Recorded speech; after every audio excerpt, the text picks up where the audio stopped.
चरण के चुनाव में जिन दिग्गजों की किस्मत दांव पर लगी है उसमें बड़ा नाम है समाजवादी पार्टी के वरिष्ठ नेता आजम खान का। अकील आजम नहीं बल्कि उनके बेटे भी रामपुर की स्वार टांडा सीट से चुनावी मैदान में हैं।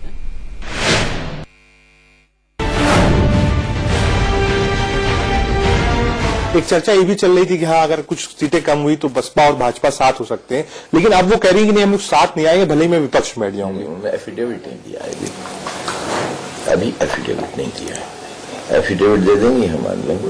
लड़ाई किससे है? भारतीय जनता पार्टी से आपकी है उत्तर प्रदेश में या फिर बहुजन समाज पार्टी से? लड़ाई किसको मानते हैं, किससे है आपकी? अलग अलग जगह अलग अलग लड़ाई है, कहीं भाजपा से है, कहीं बसपा से है, अलग अलग जगह आपका मानना है? कहीं दोनों से मिलकर है, कहीं कुछ नहीं है। एक्सपेक्टेशन क्या है आपकी कि अलायंस कितनी सीटें जीतेगा उत्तर प्रदेश में? आपने लगातार दौरा कर रहे हैं, लगातार आपकी 250 से 300 के बीच में। अच्छा आजम साहब, आप ही एक लौटे वो शख्स थे जो न्यूट्रल शख्स थे पूरे 45 दिन के गैप में। लगातार इस बात को आप कह रहे थे कि मैं मनाने की कोशिश कर रहा हूं, दोनों तरफ बातचीत कर रहे थे आप। कुछ ठीक तो हो गया, कुछ आपको लगता नहीं कि इससे कुछ नुकसान हुआ हो? नेताजी भी आज साथ होते, रामपुर आप लाए थे, बग्गी में बैठा घुमाया था, वो भी आते हैं यहाँ कैंपेन है, बग्गी है, कैंपेन करने वाला भी है, कैंपेन करते आपके लिए। उन बातों के लिए परेशान है, कुछ नुकसान हुआ उससे पता चल जाएगा। बहुत घबराहट की क्या जरूरत है, मार्च दूर थोड़े, पता नहीं 5 साल कहाँ गुजर गए, चंद दिन गुजर जाएंगे। आखिरी सवाल आजम भाई, राजनीति में पहले भी लोग इस बात को कहते थे, ये पर्टिकुलर मैं आपका एग्जाम्पल नहीं दूंगा, अब लगातार ये चीजें हो रही हैं कि जो लोग चुनाव लड़ रहे हैं, सीनियर होते जा रहे हैं, मिनिस्टर बन जा रहे हैं, वो अपने घर के जो सेकंड जनरेशन है उसको भी आगे कर दे रहे हैं। और जिस जगह अब्दुल्ला को दांव पर लगाया है वो नवाबों का सबसे मजबूत गढ़ रहा है। 1952 से आज तक वो सीट एमपी की शक्ल में या एमएलए की शक्ल में उनसे के हाथ से हम भी नहीं निकाल सके। जिनको हमने खड़ा किया वो हार गए। लोग वहां मुकाबले को तैयार ही नहीं थे, कोई कैंडिडेट भी बनने को तैयार नहीं थे, तो हमारे लिए बड़े दबाव पड़ते रहे थे। और इसमें कोई शक नहीं, हम अगर चाहते तो सेफ सीट भी कहीं यूपी में दिलवा सकते थे, लेकिन मजा नहीं आता। अब अगर नया सिपाही तैयार किया है तो भिड़ंत भी बढ़िया होनी चाहिए। लेकिन अभी उत्तर प्रदेश में क्या चल रहा है, उत्तराखंड में क्या चल रहा है, ये बताने के लिए मेरे दो सहयोगी मेरे साथ में मौजूद हैं। पश्चिमी उत्तर प्रदेश की रामपुर सीट से रिपोर्ट कर रहे हैं मेरे सहयोगी रजत राकेश टंडन, आप देख सकते हैं, और देहरादून से रिपोर्ट कर रहे हैं प्रफुल्ल श्रीवास्तव, जो बताएंगे कि आज उत्तराखंड में कुमाऊं में, गढ़वाल में, पहाड़ी इलाकों में, मैदानी इलाकों में क्या रहा। सबसे पहले मुझे ये समझाइए रजत, आप मुझे रामपुर सीट के बारे में बताइए, क्योंकि आजम खान के बारे में ये कहा जा रहा है कि यहां से उनका वर्चस्व तो रहता ही रहता है, 8 बार उन्होंने चुनाव जीता है। बीजेपी के शिव बहादुर सक्सेना ने कितनी कड़ी टक्कर दी है, और साथ ही मुझे स्वार सीट से ये बताइए कि नवाब काजिम अली ने किस तरह की टक्कर दी है आजम खान के सुपुत्र को।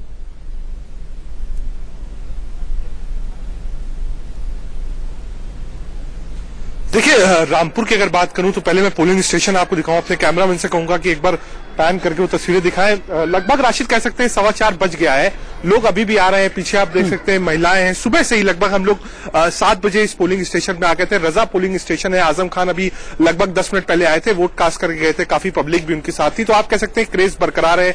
जिनसे पोलिंग स्टेशन की अगल बगल बात करी तो उन्होंने कहा कि हाँ आजम खान ने काम किया है, लेकिन हाँ दिक्कत क्या है कि बीएसपी ने जो कैंडिडेट दिया है वो भी माइनॉरिटी से आता है, डॉक्टर तनवीर अहमद, उनको भी वोट मिल रहा है यहाँ पे, और बीजेपी ने एक न्यूट्रल कैंडिडेट दिया है सक्सेना को। तो ऐसे में अगर मुस्लिम वोट यहाँ डिवाइड होता है, हालांकि इसके चांसेस कम है, पहले भी कई बार बहुजन समाज पार्टी मुस्लिम कैंडिडेट लड़ा चुकी है आजम खान के खिलाफ, लेकिन आजम खान को क्रेडेंशियल के मुताबिक यहाँ पर वोट मिलता है। सिर्फ एक बार ऐसा हुआ था जब लोकसभा में वो पार्टी से अलग थे, जयप्रदा यहाँ लड़ी थी, विरोध कर रहे थे, लेकिन जयप्रदा चुनाव जीत गई थी। उसके अलावा जितने भी चुनाव हुए उसमें आजम के क्रेडेंशियल्स बड़े हैं। रही स्वार टांडा की बात, तो स्वार टांडा में पहली बार ऐसा हो रहा है कि वहां पर समाजवादी पार्टी की तरफ से एक डायरेक्ट आजम खान ने अपना कैंडिडेट उतारा, यानी अपने बेटे अब्दुल्ला को चुनाव में उतारा है। वो सीट आजम खान ने, अभी कुछ दिन पहले भी हमारी बात हुई तो उन्होंने कहा कि हम वो सीट नहीं जीत पा रहे थे। और आजम खान की अगर हिस्ट्री आप देखें तो हिस्ट्री में भी लगातार जो नूर महल है यहाँ, बेगम नूर बानू, उनकी फैमिली, उनके मियां साहब, उनसे लगातार आजम खान ने लड़ा है, और लड़ने के बाद ही सियासत में वो ऊपर उठे हैं। तो उस सियासत को, लेकिन नूर महल की जो सियासत है स्वार टांडा की, उसको आज तक ब्रेक आजम खान भी नहीं कर पाए। रामपुर पर अपना वर्चस्व कायम किया, लेकिन स्वाट टांडा मुश्किल थी, इसलिए अपने लड़के को आगे किया है। रामपुर से मैं कह सकता हूं आजम खान के लिए इतना टफ चुनाव नहीं होगा, लेकिन स्वाट टांडा से जो उन्होंने अपने बेटे को उतारा है वो चुनाव टफ। प्रफुल्ल श्रीवास्तव का हम लोग कर लेते हैं। प्रफुल्ल, हमें ये बताइएगा, 2007 में जो वोटिंग प्रतिशत था 63% था, 2012 में बढ़कर के 66.17 के आसपास हो गया। क्या ये लग रहा है कि ये वोटर टर्नआउट इस बार बढ़ेगा? लोगों का मूड क्या है?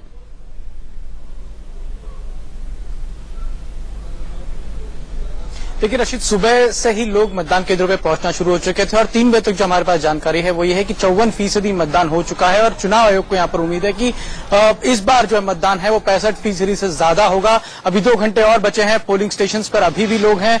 यहाँ पर जो पोलिंग स्टेशन है यहाँ पर लगभग जो जानकारी हमें मिल पाई है कि बहुत मतदान हो चुका है, बहुत लोगों का यहाँ पे मतदान हो चुका है। बात करें अगर तमाम जिलों की, तो उत्तरकाशी में बहुत अच्छा मतदान हुआ है, पहाड़ी जो क्षेत्र है वहां पर, और तमाम जगहों पर जो है मतदान के लिए अभी भी लोग लाइन में हैं। 2 घंटे बचे, 1 घंटा बचा हुआ है, अब आखिरी के घंटा बचा है, लेकिन लोग अभी भी लाइन में हैं और उम्मीद ये की जा रही है कि 54% जैसे 3 बजे तक हो गया था, तो अब 65% से ज्यादा मतदान होगा। लोगों में भी उत्साह दिख रहा है। सुबह के वक्त लोग 8 बजे से पहले से ही लोग लाइन में लग गए थे, तो उम्मीद ये की जा रही है कि 65% से ज्यादा मतदान होगा और अभी भी मतदान केंद्रों पर लोग मौजूद हैं। ठीक है, लगातार हम रिपोर्ट दे रहे हैं सितारगंज, सहसपुर, चबट्टाखाल, हरिद्वार ग्रामीण, किच्छा वगैरह से भी लगातार प्रफुल्ल हमें रिपोर्ट करेंगे, बताएंगे। बहरहाल बहुत शुक्रिया आप दोनों ही हमारे सहयोगियों का।